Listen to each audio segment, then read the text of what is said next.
Hi, everyone. Welcome. Just take another minute or two for others to join.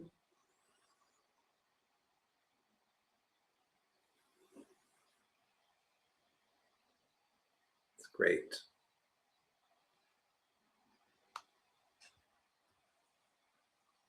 So thanks for joining me live. I'm Lauren Crawford. I work with men in midlife for the most part who are struggling with where they are. They're high achievers, they've arrived, and yet there's a certain sense of fulfillment that's lacking. I am a mental fitness and purpose coach. I'm going to spend the next few moments with you on this topic of why high achieving men may feel empty and what we can do about it. I know you're busy, so I'm going to keep this to about 15 to 20 minutes if at all possible. And here we go. Let's dive in. So, every day when I'm working with clients and prospects, there's this thing that keeps appearing, that keeps showing up with high achieving men. And that's that you're achieving in your lives. You've achieved everything that you've set out potentially, the career, the income, the respect. But for whatever reason, something is missing. There's a gap, a lack of fulfillment. Just take a moment to pause and reflect if that's something that you're experiencing. So, frankly, this is the paradox of success. And it's not your fault. It's actually a systemic issue that really no one talks about. There's a lot of things we don't talk about in the midlife journey. This is one of them. So today I'm going to show you why this happens, what actually causes it, and what you can do about it. So let's dive in.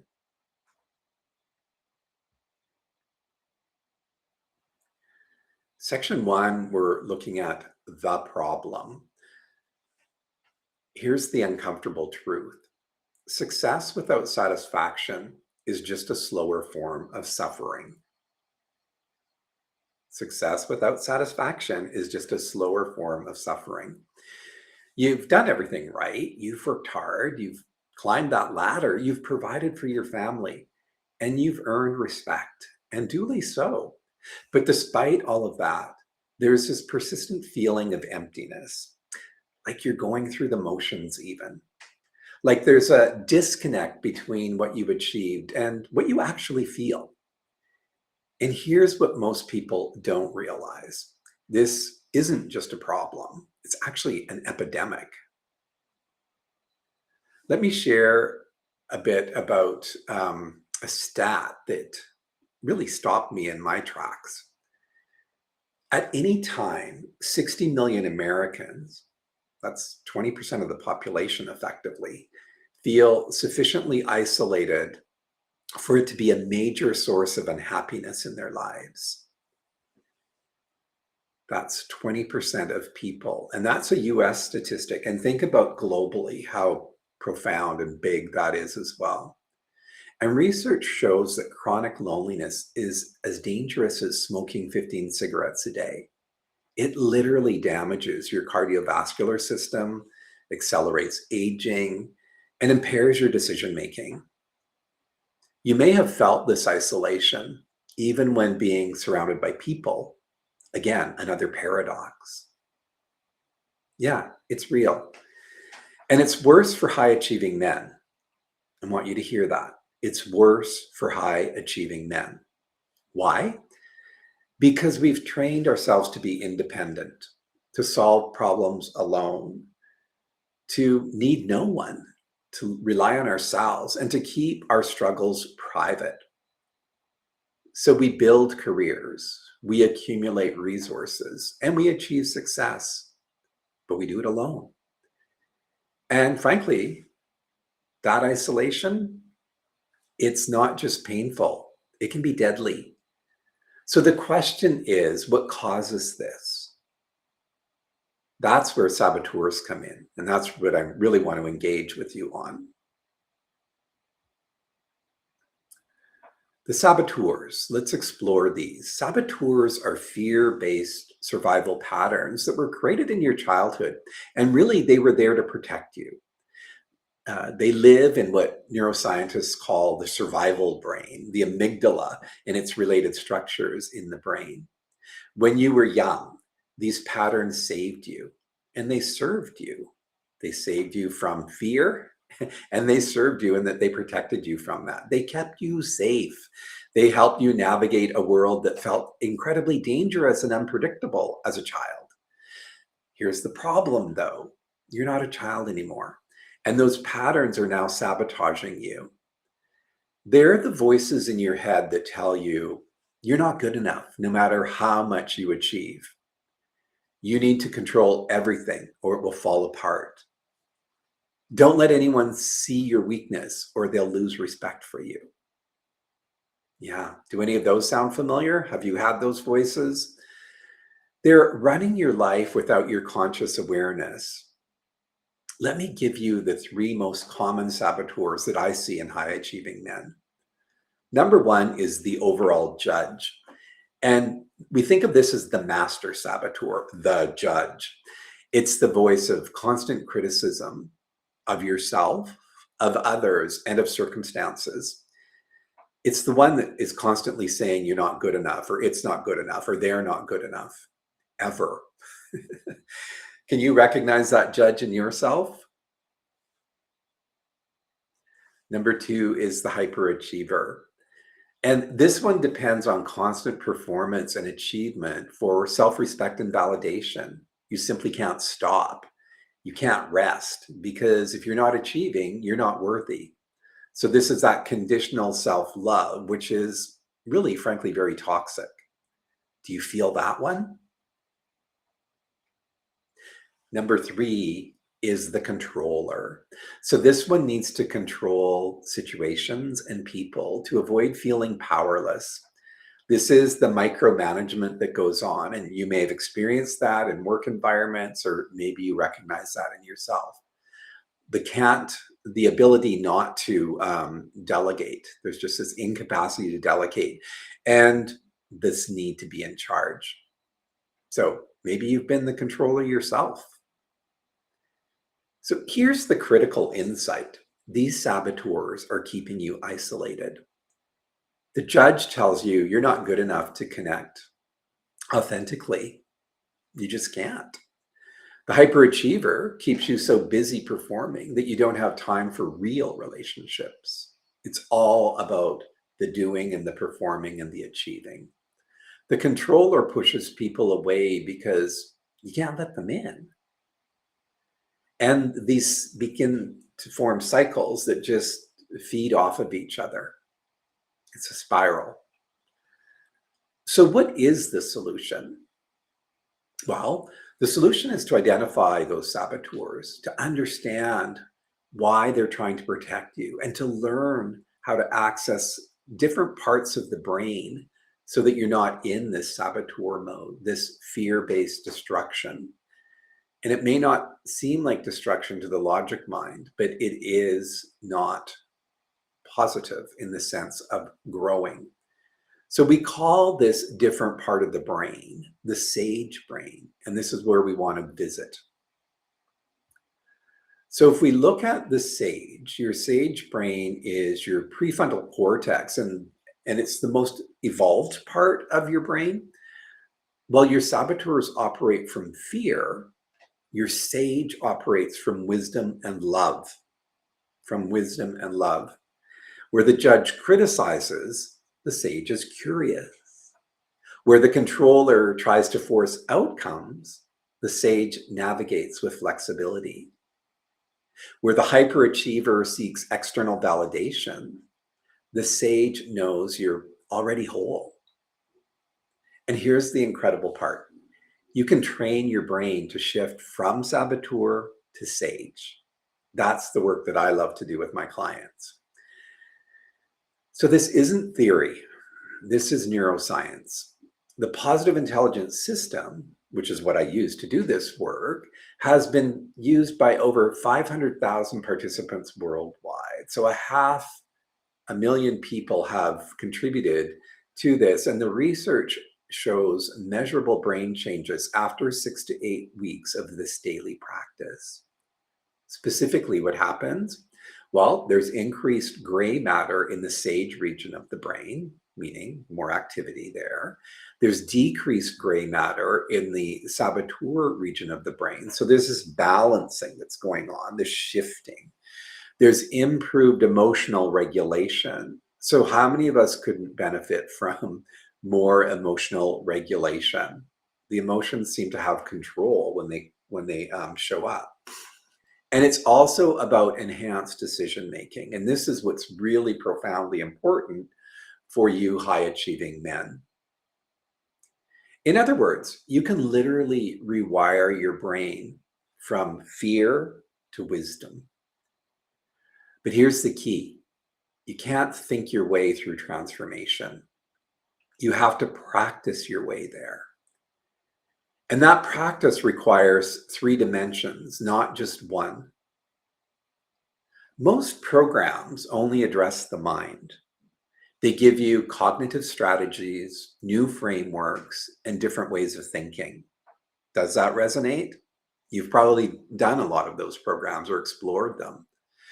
But real transformation requires 1, the mind. Yes, you need to identify your saboteurs and understand their patterns. That's an intellectual pursuit. 2, the body. You need to access your embodied wisdom. So the intelligence that lives within you, in your nervous system, your heart, and your gut. And 3, the vital intelligence. You need to connect that part of you that's larger than yourself, that deeper knowing, your authentic purpose, shall we say. So those 3 are required elements to do this work and effectively change how the brain works. When you integrate all 3 dimensions, you don't just change your thinking, you change your being. And that's when the real transformation happens. So here's what I want you to do. First, we're going to offer you the 5-minute saboteur assessment. And I'm going to drop that link in the chat right now. And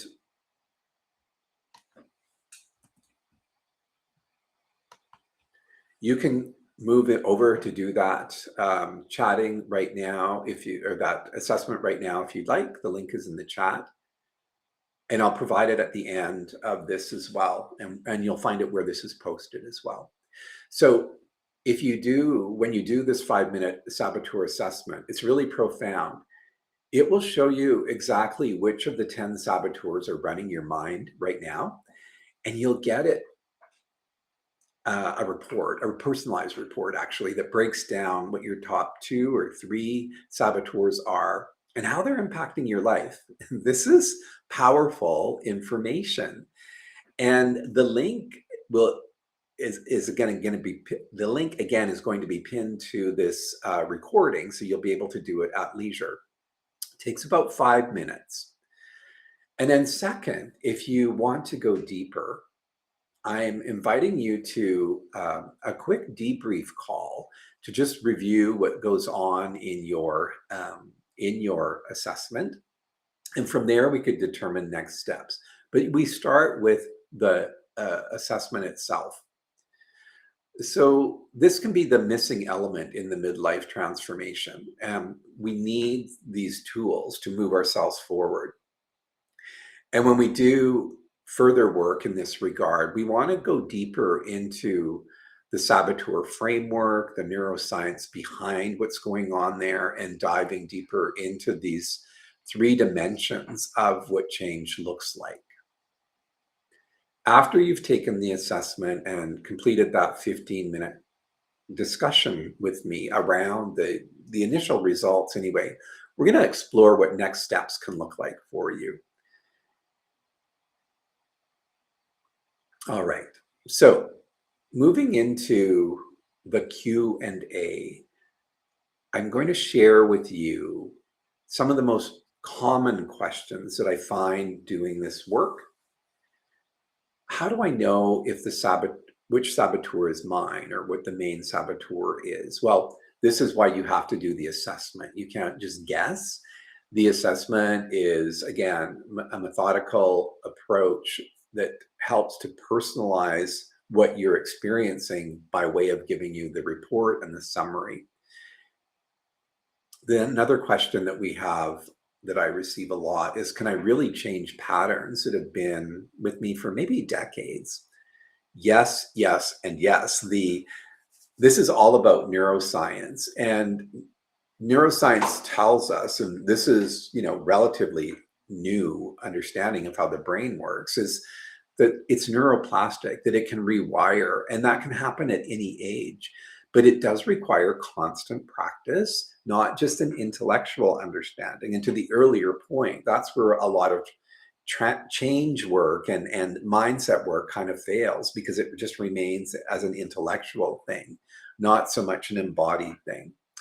And that's why we work together in forming groups and cohorts of peers to do this work together, should you choose to pursue it further. What if I don't have time for this? Well, here's the thing. If you're doing this work, and you're challenging, if you're challenged to do this work, it's generally the saboteur that's challenging you to not do it by saying, you don't need this, you don't need to take any steps, we've got it under control, when in fact the situation is what it is. Probably you could have the hyperachiever or the avoider stepping in and saying, no, we don't need any of that. But here's the thing. The daily practices that we use in positive intelligence only take a short 2 to 3 minutes a day. That's it. And this is the daily recurring patterns that we bring into our lives that start to create those new neural pathways so that we can transform, so that we can change. So it's not a huge commitment in terms of your time, but it's a profound outcome in terms of what you'll receive and who you'll become. Great. So just to wrap up here, and here's the link again in the bottom thirds there, you can see it. And again, it will be in the post where you're watching the replay of this as well. So I want to thank you for being here. And it's really important that you remember that the success without satisfaction, as I started, is just a slower form of suffering, right? You don't have to keep living that way. Your saboteurs are running your life without your conscious awareness. We all have them, regardless of where we're at in terms of our evolution. If we're a CEO running an organization, we're still dealing with saboteurs. But you can't identify them unless you understand them. And you have to identify them, understand them in order to stop them. The real transformation requires 3 dimensions: the mind, the body, and the vital intelligence. It's not just cognitive strategies, and that's where we keep failing. And you don't have to do this work alone. And that's what I've set up, is a system where cohorts of men at similar stages in life, dealing with similar issues, can come together. It starts with that assessment. You take the assessment and see what you come up with. And then from there, we'll do a follow-up discussion. And this is a non-obligatory conversation just to look at what the outputs were from the assessment and maybe next steps. So if you found this helpful and valuable, I'm going to ask you to do me a favor and, like it for sure, drop a comment and what was your biggest takeaway, and share it with someone who might need this information and this insight. And even to do the assessment without further follow-up can be really, really powerful. But of course, the follow-up is going to take it to that next stage. And the follow-up is, a free discussion with me about how to discern what's going on with these saboteurs and then what next steps might look like. So thank you for being here with a lot of gratitude and all to your becoming. Thank you so much.